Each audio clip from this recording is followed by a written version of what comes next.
यूक्रेनी हमले में रूस को बड़ा नुकसान होने की जानकारी आ रही है।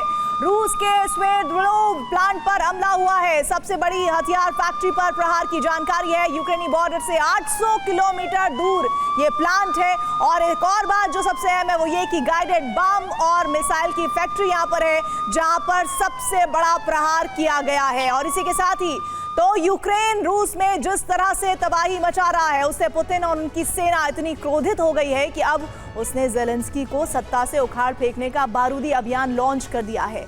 रूसी सेना अब यूक्रेन में एक साथ 2 फेज के तहत हमले कर रही है। एक फेज में यूक्रेन की जमीनों पर कब्जा किया जा रहा है, तो दूसरे फेज में यूक्रेन के एनर्जी सेक्टर को जलाया जा रहा है। तो सवाल यही है कि आखिर पुतिन ज़ेलेंस्की का तख्ता पलट कैसे करने जा रहे हैं। इससे जुड़ी हम आपको सुपर एक्सक्लूसिव रिपोर्ट दिखाते हैं।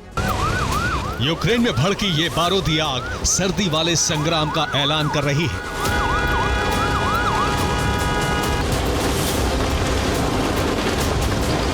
विनाश की ये ज्वाला पुतिन के ऑपरेशन विंटर का परिणाम है।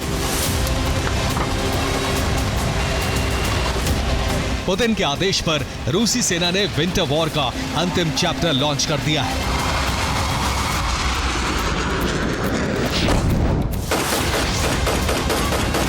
क्रेमलिन ने सर्दियों में यूक्रेन की तबाही का बहुत ही खतरनाक प्लान बनाया है।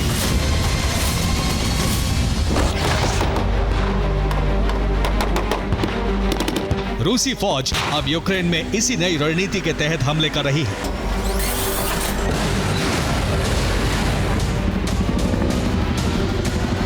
रूस की थल सेना यूक्रेनी शहरों पर तेजी से कब्जा कर रही है, तो रूसी एयरफोर्स नागरिकों से जुड़े इंफ्रास्ट्रक्चर को तबाह कर रही है।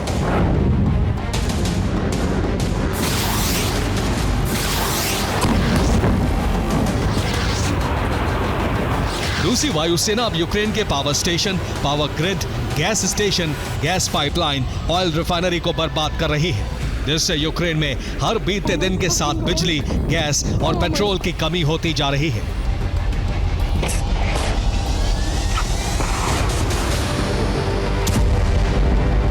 सूरत हाल ये है कि आने वाली सर्दियों में यूक्रेन के पास पर्याप्त मात्रा में बिजली, गैस और पेट्रोल नहीं होंगे।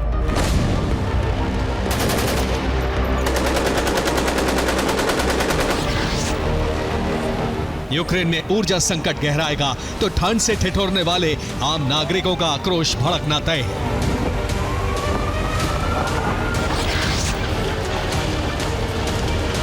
पुतिन और उनकी सेना इसी आक्रोश का फायदा उठाकर ज़ेलेंस्की शासन का गेम ओवर कर सकती है। यानी विद्रोह भड़काकर कीव से ज़ेलेंस्की की सत्ता को उखाड़ फेंकने की तैयारी है। तो पुतिन और उनकी सेना का ऑपरेशन विंटर क्या है, अब इसे समझ लीजिए। दरअसल रूस अब 2 फेज में एक साथ ऑपरेशन चला रहा है। थल सेना तेजी से यूक्रेन के इलाकों को जीत रही है। इतना ही नहीं, रूसी फौज यूक्रेन के बचे इलाकों की सीमाओं को भी घेर रही है। रूसी सेना ऐसा करके सर्दियों में यूक्रेन के लोगों को बाहर से मिलने वाली मदद रोकना चाहती है। रूस की वायुसेना भी यूक्रेन में जबरदस्त बमबारी कर रही है। रूसी एयरफोर्स नागरिकों से जुड़े इंफ्रास्ट्रक्चर को तबाह कर रही है।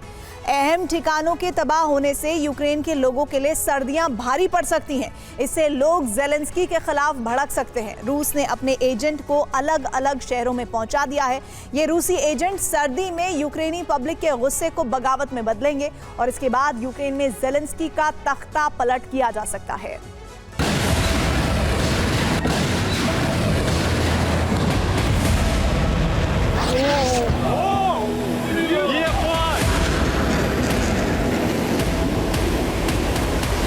रूसी एयरफोर्स अब उस इंफ्रास्ट्रक्चर को तबाह कर रही है जिसके बिना यूक्रेनी नागरिकों के लिए सर्दियां काटना मुश्किल हो जाएगा।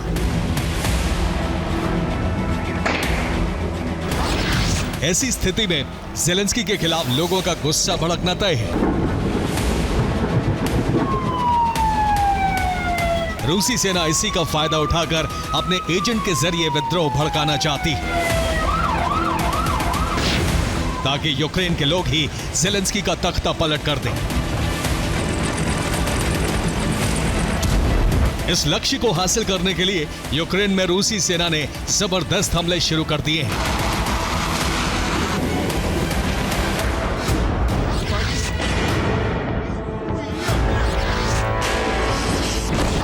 ने सबसे भीषण हमला पश्चिमी यूक्रेन के लवीव में किया। यहां रूस ने 78 ड्रोन और 12 मिसाइलें दागकर तबाही मचाई।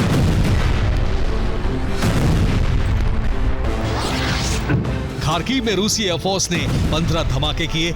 हमले में 6 लोगों की मौत हो गई।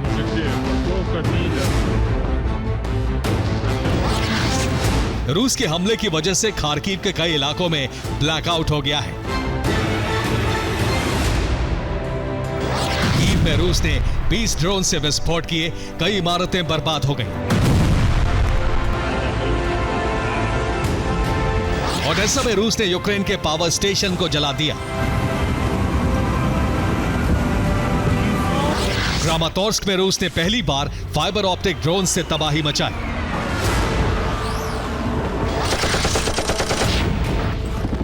रूस ने यूक्रेन में इस बार जो तबाही मचाई है वो बेलगोरोद में हमले का बदला माना जा रहा है।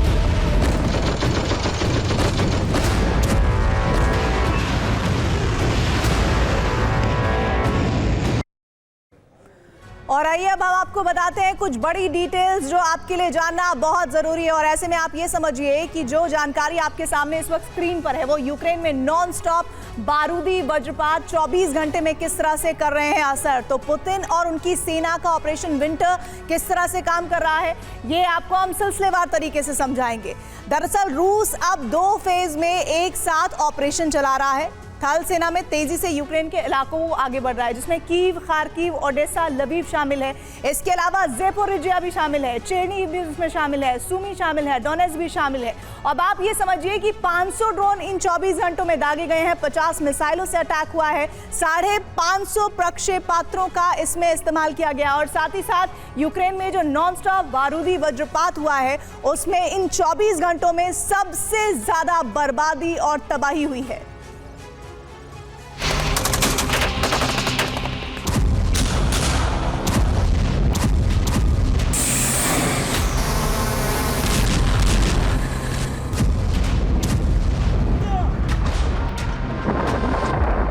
पुतिन सेना यूक्रेन पर अब न सिर्फ ड्रोन बल्कि इस्कंदर और क्रूज मिसाइलों की बरसात भी कर रही है।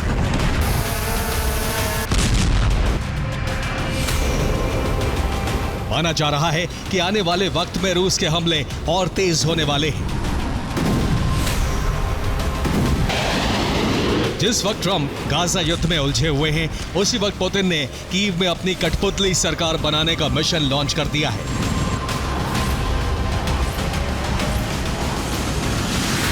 जबरदस्त हमले और विद्रोह भड़काकर पहले ज़ेलेंस्की के शासन को समाप्त किया जाएगा।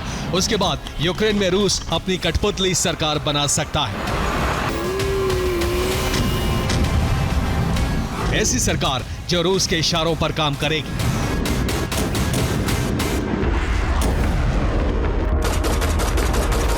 पुतिन ने अपनी सेना को यह लक्ष्य सर्दी में हासिल करने का आदेश दिया है। यही वजह है कि रूसी फौज अब बहुत ही आक्रामक हो गई है।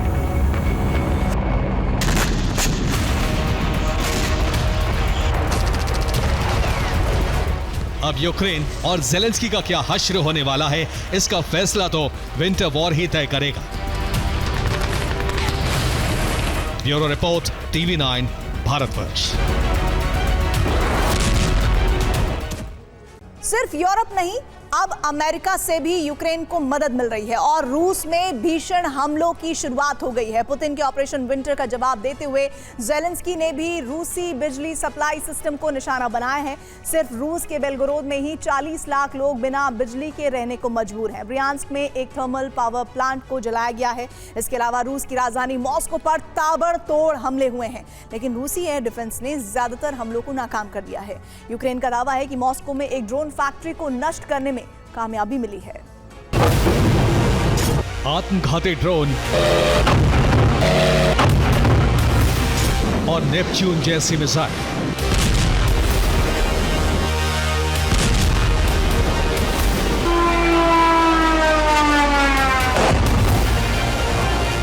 दुश्मन के ड्रोन को गिराने के लिए इंटरसेप्टर ड्रोन और दुश्मन पर घातक हमले के लिए अमेरिकी GBU बम।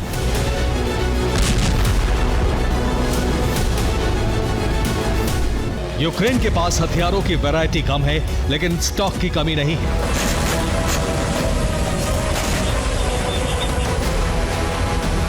यूरोप से जितना भी मिला और खुद अपने देश में यूक्रेन ने जितना बनाया, वो अभी कई दिनों तक युद्ध के लिए काफी है।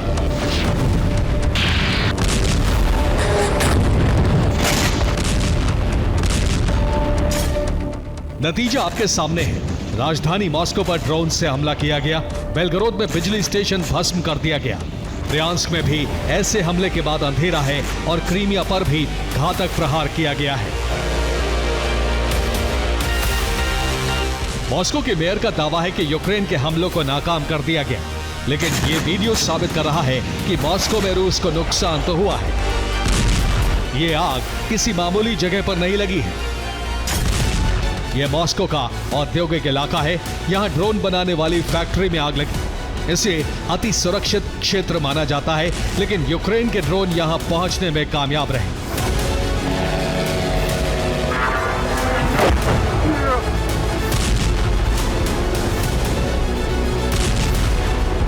रूस में यूक्रेन के ताबड़तोड़ प्रहार में सबसे अहम निशाना मॉस्को था।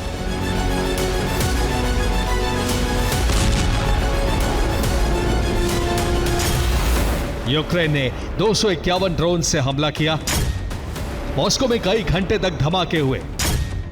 एयर डिफेंस से कई ड्रोन गिराए गए।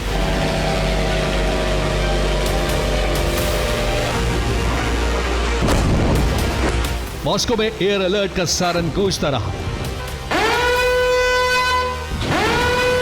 ड्रोन पर एयर डिफेंस की मिसाइलों से सटीक निशाना लगाया जा रहा था और ड्रोन का जलता हुआ मलबा मॉस्को में दहशत की वजह बन रहा था।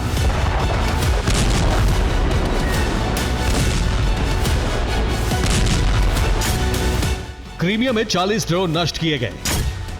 कुर्स्क में 34 ड्रोन हमले नाकाम किए गए। बेलगोरोद में 30 ड्रोन गिराने के बावजूद धमाके हुए। निजनी नोवगोरोद में 20 ड्रोन गिराए गए। क्रास्नोदर में 11 और वोरोनिश में 17 ड्रोन नष्ट किए गए।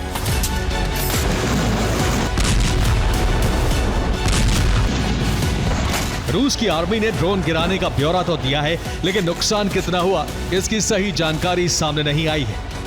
यूक्रेनी सेना का दावा है कि रूस पर ज्यादातर हमले कामयाब रहे।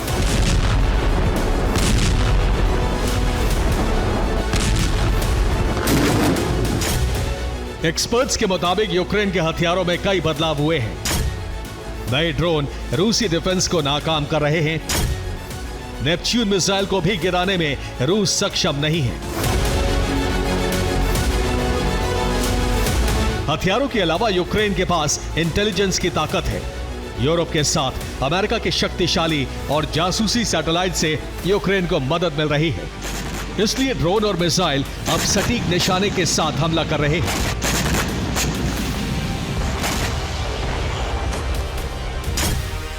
यूक्रेन ने रूस में राजधानी मॉस्को समेत Belgorod, Bryansk, Crimea, Krasnodar Krai, Nizhny Novgorod में ड्रोन से हमला किया। रूस के निजनी नोवगोरोद के इस इलाके से सेना को बिजली की सप्लाई होती है। यही रात में यूक्रेनी ड्रोन की आवाज सुनाई दी। इससे पहले कि रूसी सेना पलटवार करती, जोरदार धमाका हुआ और इसके बाद पूरे इलाके की बिजली सप्लाई बंद हो गई। तेल ठिकाने और बिजली सप्लाई यूक्रेन का प्राइम टारगेट है। यूक्रेन के हमले के बाद से यूक्रेनी सीमा के करीब मौजूद 2 रूसी शहरों में अंधेरा है।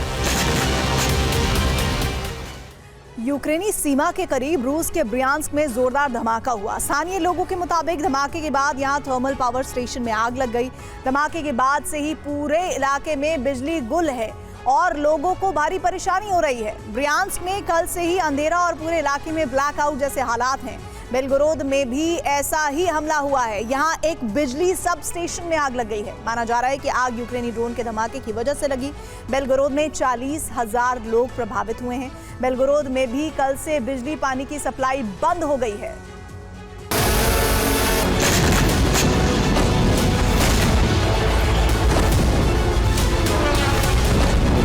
बिजली स्टेशन को खास रणनीति के तहत निशाना बनाया जा रहा है।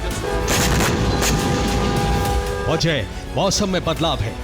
रूस के ब्रियांस्क और बेलगोरोद में बर्फबारी होती है और यूक्रेन में रूस ब्लैकआउट की कोशिश में है। यही वजह है कि यूक्रेन भी रूस में ऐसे हमले कर रहा है। रूस के तेल ठिकानों पर हमले का सिलसिला भी जारी है।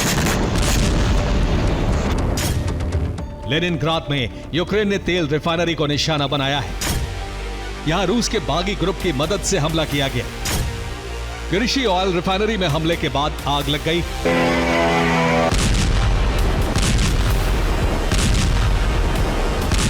इस हमले से रूस में तेल की किल्लत और बढ़ जाएगी, क्योंकि रूस की ये रिफाइनरी 60 लाख टन तेल का प्रोडक्शन करती है।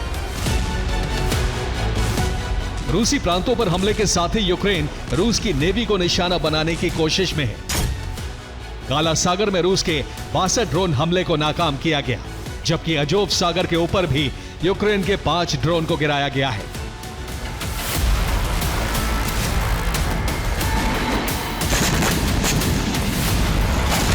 ज़ेलेंस्की लगातार अपनी सेना का हौसला बढ़ा रहे हैं। एक रिपोर्ट के मुताबिक एक अकेले यूक्रेनी सैनिक ने रूस के 27 सैनिकों को मार डाला और डोनेट्स्क के एक अहम इलाके को कब्जा मुक्त करा लिया।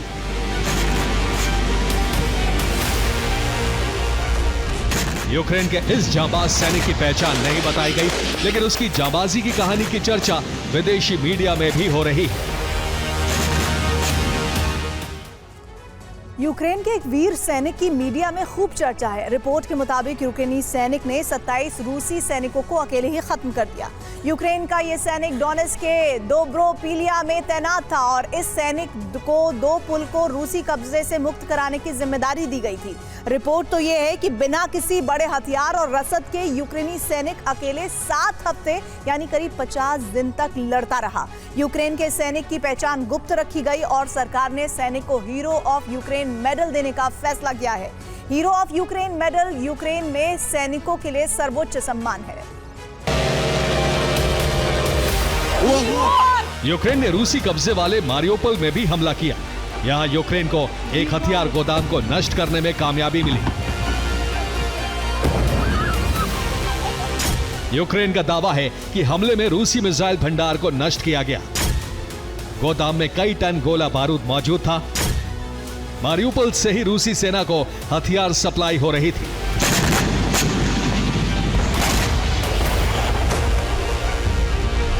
डोनेट्स्क में रूसी सेना पर 10 बार हमले किए गए और रूसी सेना के वाहनों को नष्ट किया गया। ज़ेपोरिज़िया में फिर रूसी एयर डिफेंस को नष्ट करने में यूक्रेन को कामयाबी मिली है।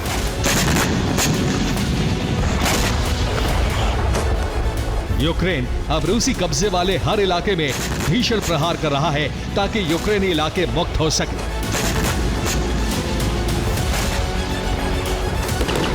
Bureau report, TV9 Bharat.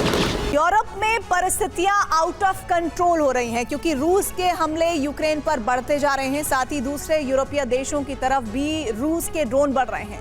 NATO की धमकी के बाद भी रूस के ड्रोन घुसपैठ रुकी नहीं है।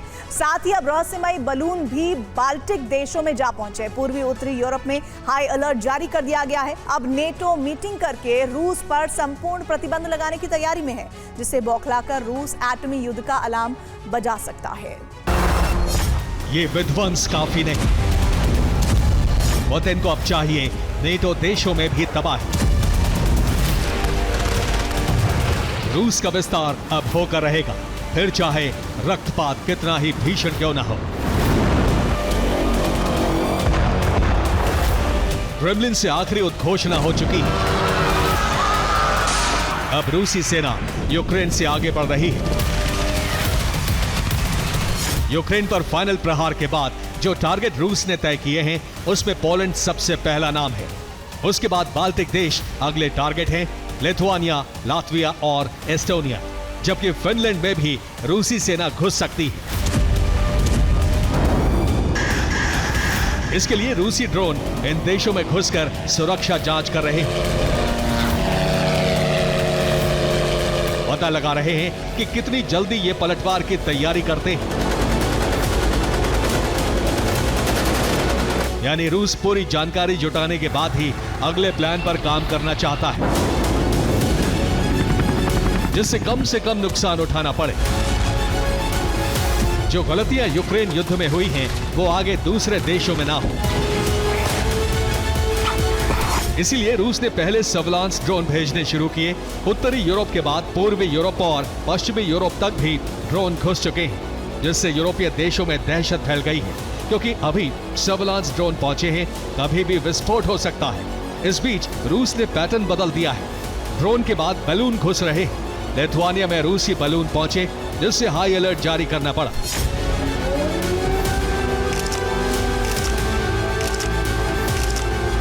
रूसी बलून विल्नियस एयरपोर्ट के एयर स्पेस में घुसे थे।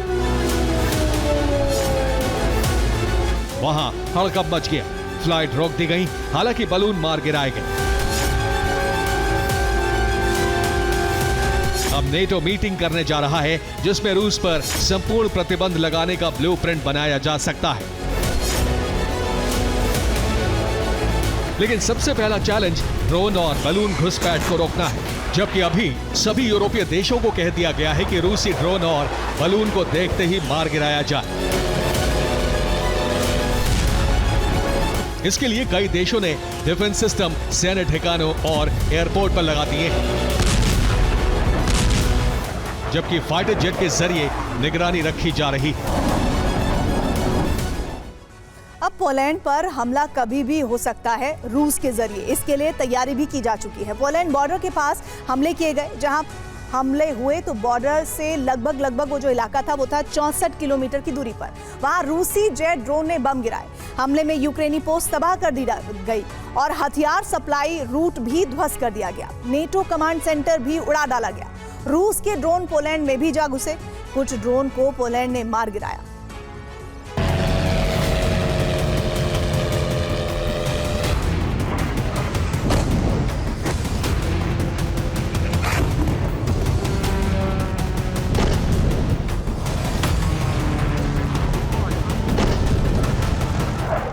ड्रोन और जेट के बाद बलून घुसपैठ से कोहरा मचा हुआ है। यूरोपीय देशों को खतरा है कि रूस कहीं हमला ना कर दे।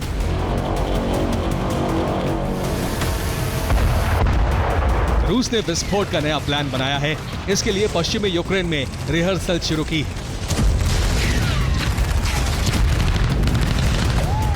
पोलैंड घबरा गया है, क्योंकि जिस जगह हमला किया गया है वो पोलैंड से यूक्रेन में हथियार सप्लाई का रूट है। ये लवीव से आई तस्वीरें हैं। ये जगह पोलैंड बॉर्डर से 64 किलोमीटर दूर पड़ती है। इस जगह रूस ने ड्रोन स्ट्राइक की। स्पैरो इंडस्ट्रियल पार्क पर भी बमबारी की गई, जिससे पूरा इंडस्ट्रियल पार्क जलने लगा। रिहायशी इलाके पर भी बम गिराए गए। साथ ही पूर्वी यूक्रेन तक जाने वाले हाईवे को भी ध्वस्त कर दिया गया।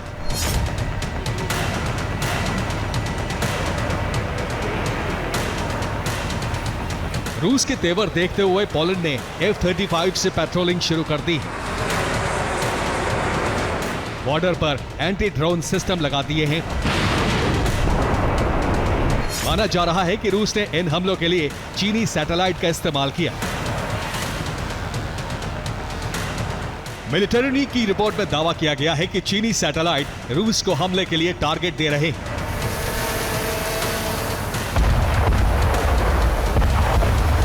जिससे यूरोप में हलचल मची। यूक्रेन के ऊपर से गुजरे 3 चीनी सैटेलाइट ने क्रेमलिन को सटीक लोकेशन दी थी। हो सकता है आगे बाल्टिक देशों में भी इसी तरह का पैटर्न रूस अपनाए। इसलिए लिथुआनिया में बलून पहुंचाने के बाद हाई अलर्ट जारी कर दिया है। लात्विया और एस्टोनिया में भी ड्रोन निगरानी रख रहे हैं।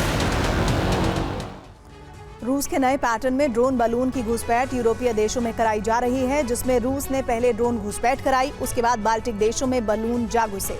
बाल्टिक देशों में हाई अलर्ट जारी कर दिया गया। पोलैंड ने बलून मार गिराने का आदेश दे दिया। रूस के नए पैटर्न से यूरोप में हड़कंप मच गया है। अब नेटो रूस पर पलटवार की तैयारी में है, जिससे यूरोप में एटमी घमासान आरंभ हो सकता है।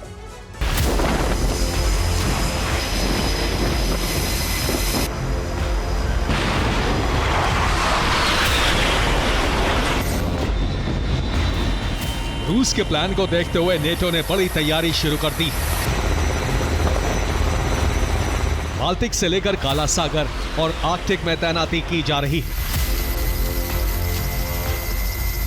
रूस को घेरा जा रहा है, जिससे बौखलाए रूस ने भी अपनी ताकत का प्रदर्शन शुरू कर दिया है।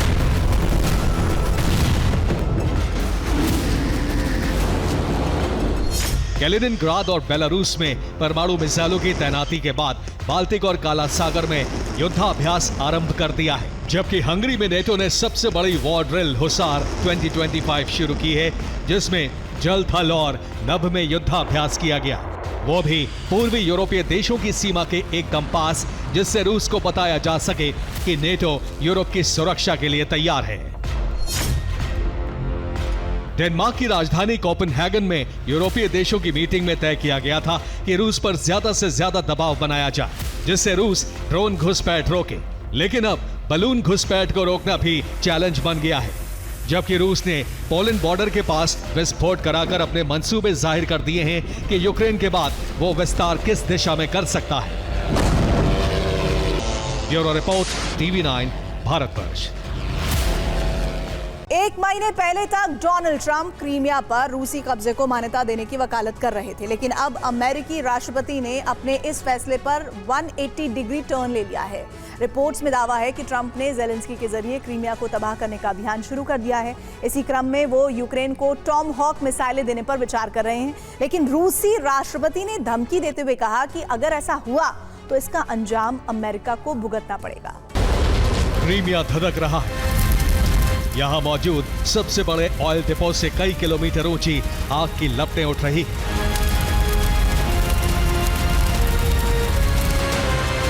जो मुनादी करती हैं कि 11 साल बाद रूस यूक्रेन जंग एक बार फिर उसी क्रीमिया पर लौट आई है, जिसे पुतिन ने साल 2014 में जीता था।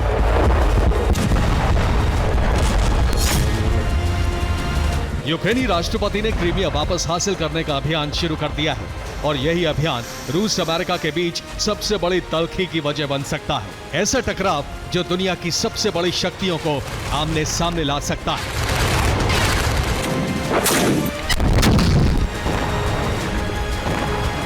ट्रंप का एक फैसला कैसे रूस अमेरिका के बीच जंग की वजह बन सकता है, आपको बताएंगे, लेकिन पहले क्रीमिया में मची तबाही की लेटेस्ट रिपोर्ट आपको दिखाते हैं।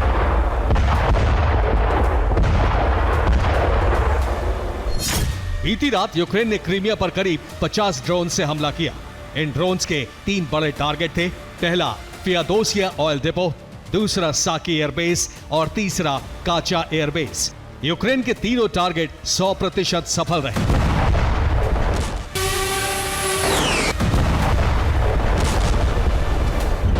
ये फियादोसिया ऑयल डिपो की तस्वीरें हैं, जहां यूक्रेनी ड्रोन हमले के बाद भीषण आग लग गई। आग की लपटें 150 फीट से ज्यादा ऊंची थी। दावा है कि आग की लपटें 25 किलोमीटर दूर से नजर आ रही थी।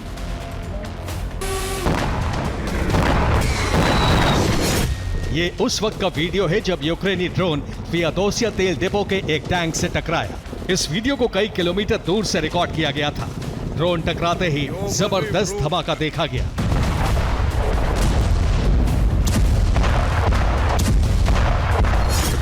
जिस वक्त फियादोसिया तेल डिपो पर हमला हुआ, तब रूसी डिफेंस सिस्टम भी पूरी तरह एक्टिवेट थे।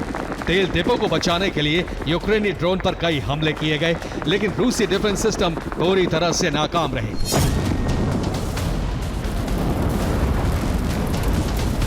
बीते 2 सालों में क्रीमिया के इस ऑयल डिपो पर यूक्रेन कई बार हमले कर चुका है, जिसकी एक खास वजह है। यह क्रीमिया का सबसे बड़ा ऑयल डिपो है। इसकी तेल भंडारण क्षमता 2.5 लाख टन है। जंग शुरू होने से पहले यहां करीब 34 फ्यूल टैंक थे, लेकिन अब 22 टैंक ही बचे हैं। यूक्रेन 12 टैंक को अब तक तबाह कर चुका है।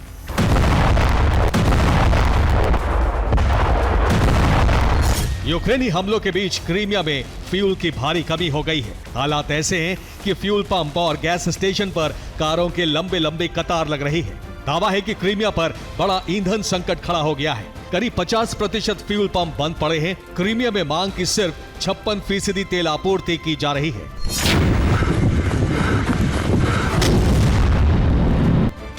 दरअसल अभी तक जेलेंस्की के टारगेट पर कर्च ब्रिज था।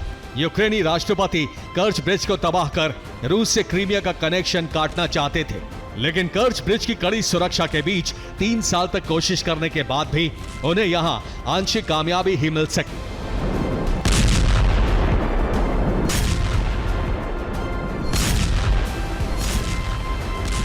यही वजह है कि अब ज़ेलेंस्की ने अपना फोकस शिफ्ट कर लिया है। क्रीमिया में अलग अलग टारगेट्स को हिट कर यहां रूसी सेना को कमजोर करने की कोशिश कर रहे हैं ताकि पुतिन को बैकफुट पर लाया जा सके।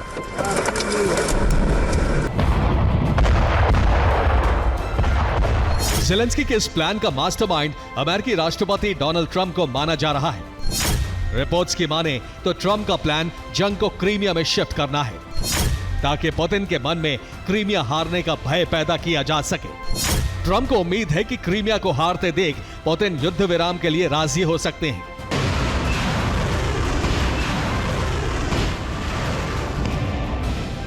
सिर्फ इतना ही नहीं, दावा है कि क्रीमिया मिशन को सफल बनाने के लिए ही ट्रंप यूक्रेन को टॉमाहॉक मिसाइलें दे सकते हैं, जिसकी आशंका हाल ही में अमेरिकी उपराष्ट्रपति जेडी वेंस ने भी जाहिर की थी।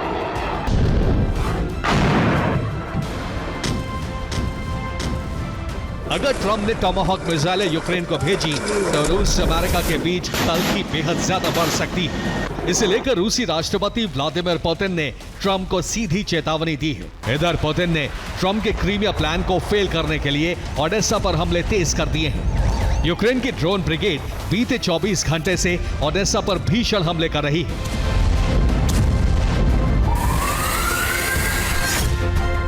ओडेसा के औद्योगिक इलाके पर बीती रात 20 ड्रोन दागे गए, जिसके बाद कई फैक्ट्रियों में भीषण धमाके देखे गए। रूस ने ओडेसा पोर्ट को भी टारगेट किया।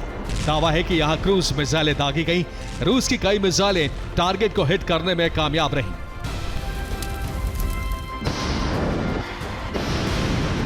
ओडेसा के रिहायशी इलाकों पर ड्रोन से हमले किए गए, जिसके बाद कई अपार्टमेंट में आग लग गई।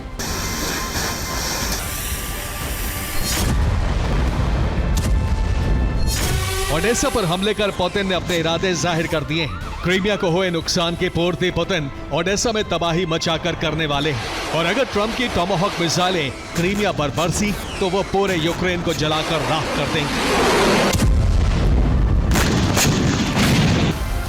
Bureau report, TV9 Bharatvarsh. मध्य पूर्व में ईरान अमेरिका के लिए चुनौती बनता जा रहा है। प्रतिबंध के बाद ईरान ने तय कर लिया है कि उसका न्यूक्लियर प्रोग्राम जारी रहेगा। ना तो इसमें किसी अंतर्राष्ट्रीय निगरानी एजेंसी का दखल होगा, ना ही वो इसकी जानकारी किसी को देगा। जिसके बाद ट्रंप ने एक बार फिर ईरान के लिए विध्वंसक हमले की धमकी जारी कर दी है। लेकिन क्या इस बार भी ईरान खामोश रहेगा? जवाब इस रिपोर्ट में। मध्य पूर्व में अमेरिका से टकराव का केंद्र तेहरान फैसला कर चुका है कि अब हर कीमत पर न्यूक्लियर प्रोग्राम जारी रहेगा। न ट्रंप के दबाव में इस्लामिक रिपब्लिक का तख्त झुकेगा, न ही ईरान किसी कार्रवाई के डर से रुकेगा।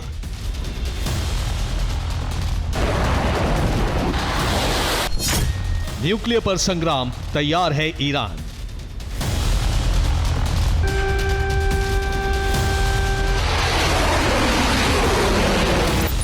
ईरान के न्यूक्लियर प्रोग्राम के दिशा में आगे बढ़ने, यूरेनियम एनरिचमेंट की गति बढ़ाने और न्यूक्लियर फैसिलिटी को गुप्त जगह शिफ्ट करने के प्रमाण पहले ही मिल चुके हैं।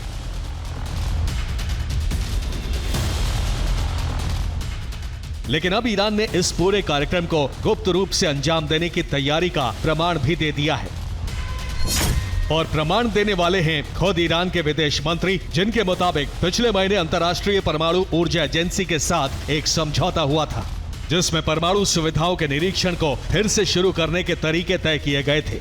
लेकिन स्नैपबैक तंत्र के लागू होने के बाद हालात बदल गए हैं। हमारा IAEA से हुआ समझौता अब अमान्य हो गया है। यानी ईरान अपना परमाणु संवर्धन कार्यक्रम जारी रखेगा, लेकिन उसकी निगरानी अब कोई नहीं कर सकेगा। जिसके बाद अमेरिका के राष्ट्रपति ट्रंप ने ईरान के खिलाफ फिर से एक चेतावनी जारी कर दी है।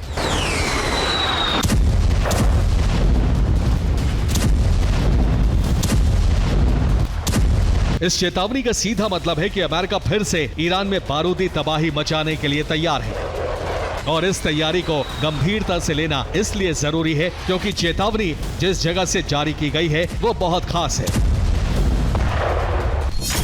ट्रंप ने चेतावनी वर्जीनिया के नॉरफॉक नौसेना स्टेशन से जारी की है। वही वर्जीनिया जहां हाल ही में अमेरिकी सेना के फ्लैग ऑफिसर जुटे थे। वही वर्जीनिया जहां दुनिया में खुले हर मोर्चे की रिपोर्ट ट्रंप को मिली है, और वही वर्जीनिया जहां ट्रंप ने अपने अधिकारियों को मोर्चे बंदी के आदेश दिए थे।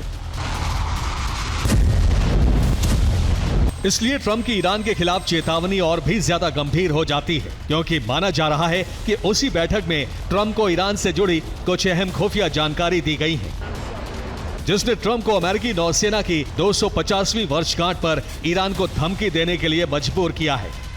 लेकिन वो जानकारी है क्या?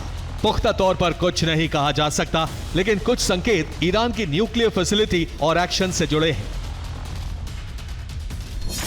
ये ईरान के नतांज का परमाणु केंद्र है, जहां इन दिनों गतिविधि बढ़ी हुई है। सैटेलाइट तस्वीर से पता चलता है कि नतांज परमाणु केंद्र में ट्रकों की आवाजाही बढ़ गई है।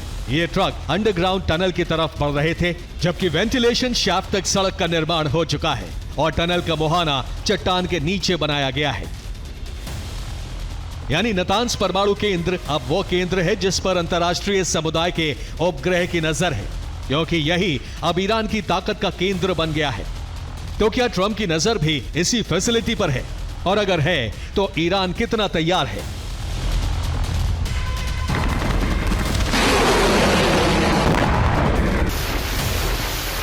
ट्रंप ईरान के खिलाफ सख्त एक्शन लेने का दावा तो कर चुके हैं, लेकिन ईरान भी इस बार संघर्ष में पीछे नहीं रहेगा, क्योंकि ईरान का रूस के साथ सैन्य समझौता मजबूत हो चुका है। दावा है कि रूस ईरान को गुप्त रूप से Su-57 और Su-35 विमान दे रहा है, और यह दावा इसलिए किया गया है क्योंकि रूस की निर्यात योजना लीक हो गई है, जिसमें सुखोई फाइटर प्लेन और इलेक्ट्रॉनिक युद्ध उपकरण शामिल हैं। जिससे पता चलता है कि भले ही ट्रंप ईरान पर बॉम्बर से हमला करे, लेकिन इस बार ईरान न सिर्फ डिफेंस सिस्टम से उनकी सुरक्षा करेगा, बल्कि उन घातक फाइटर प्लेन से जवाब भी देगा जो अमेरिका के अत्याधुनिक विमानों पर भारी पड़ सकते हैं।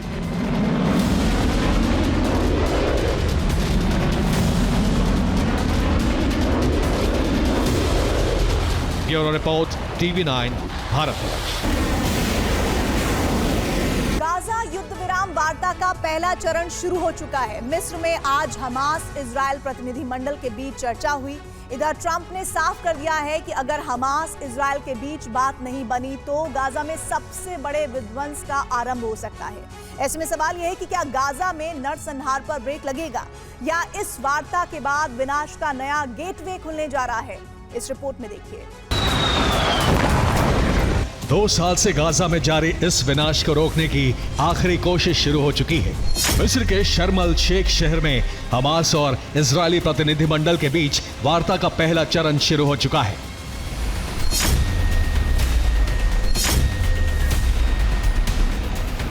कुछ रिपोर्ट्स के मुताबिक ये वार्ता इस हफ्ते के अंत तक चलने वाली है, जिसके बाद ये तय होगा कि गाजा में विनाश पर ब्रेक लगेगा या फिर नरसंहार और भीषण हो जाएगा।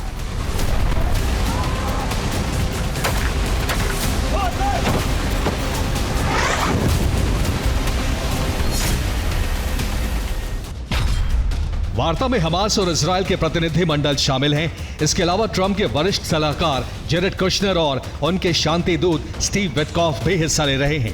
इस वार्ता की मध्यस्थता मिस्र, कतर और तुर्की कर रहे हैं। वार्ता का उद्देश्य बंधकों की रिहाई का रोड मैप तैयार करना है। साथ ही इजरायली सैनिकों की गाजा से वापसी पर भी फैसला लिया जाएगा। कुछ रिपोर्ट्स की माने तो हमास के वार्ताकार शर्तों को स्वीकार कर चुके हैं, लेकिन हमास लड़ाके इनमें कुछ परिवर्तन चाहते हैं। अमेरिका का दावा है कि इस वार्ता को भी हमास के अनुरोध पर बुलाया गया है।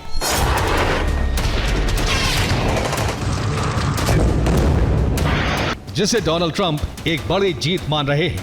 इसे लेकर रविवार को ट्रंप ने नेतन्याहू के पास फोन पर बात की। एक्सियोस की रिपोर्ट के मुताबिक बेंजामिन ने इस प्रस्ताव को व्यर्थ बताया है, जबकि ट्रंप ने नेतन्याहू को फटकार लगाते हुए पूछा कि वो हमेशा इतने नकारात्मक क्यों रहते हैं।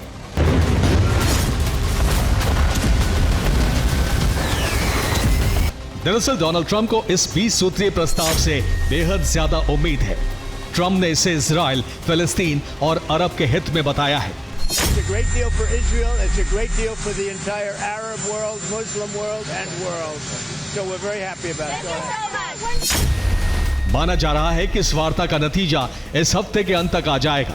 जिसके बाद ये साफ होगा कि गाजा में विनाश और तेज होगा या शांति आएगी।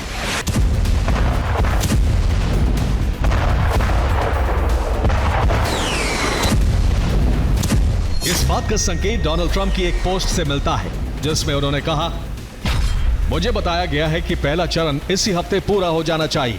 मैं सभी से तेजी से आगे बढ़ने का अनुरोध कर रहा हूं। समय बेहद ज्यादा महत्वपूर्ण है, अन्यथा बड़े पैमाने पर रक्तपात होगा। ऐसा कुछ जिसे कोई भी देखना नहीं चाहता।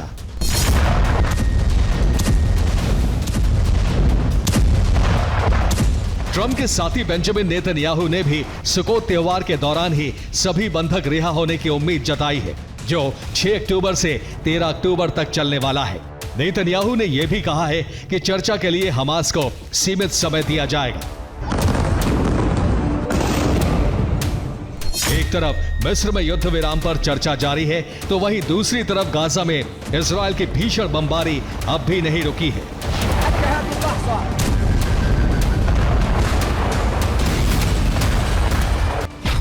बीते 48 घंटे में गाजा पर 130 एयर स्ट्राइक की गई हैं।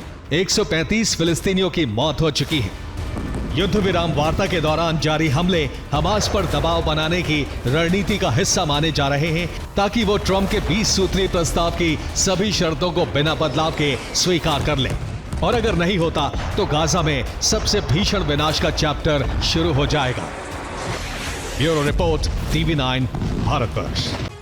अमेरिका के नौसैनिक दिवस की 250वीं वर्षगांठ पर प्रेसिडेंट ट्रंप ने ऐसे संदेश दिए हैं जो समुद्री मोर्चे पर जंग भड़का सकता है, और इसमें पहला मोर्चा खुलेगा वेनेजुएला के खिलाफ। आखिर कैसे दिया ट्रंप ने यह संदेश, इस रिपोर्ट में देखिए। अमेरिका की नौसेना की 250वीं वर्षगांठ पर ट्रंप वर्जीनिया के नॉरफॉर्क बेस पर पहुंचे थे। वो बेस जो अमेरिका के लिए न सिर्फ रणनीतिक महत्व रखता है, बल्कि विध्वंसकों और एयरक्राफ्ट कैरियर पर नियंत्रण का केंद्र भी है। इसलिए ट्रंप ने नौसेना दिवस इसी बेस पर मनाने का फैसला लिया। लेकिन सच ये है कि ट्रंप का असली मकसद कुछ और ही था।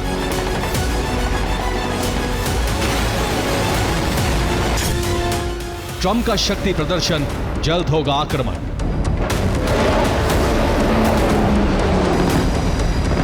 इस नौसैनिक बेस से ट्रंप ने कई संदेश देने की कोशिश की है। संदेश है अमेरिकी शक्ति का प्रदर्शन और समुद्र में रण। God bless the United States Navy.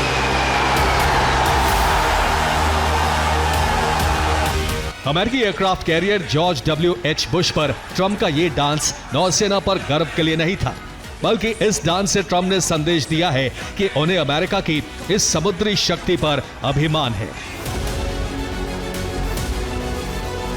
अपनी सेना पर अभिमान करना हालांकि एक अच्छा संदेश है, लेकिन इस ताकत पर घमंड दिखाने से भी ट्रंप पीछे नहीं हटे।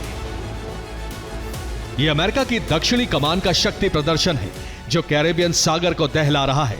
मरीन कोर के AV-8B हैरियर 2 विमान में मिसाइल लोडिंग, थंडर चिकन्स के साथ वेनेजुएला के तट पर विमानों की उड़ान और कैरेबियन सागर में अमेरिकी विमानों की भीषण बमबारी।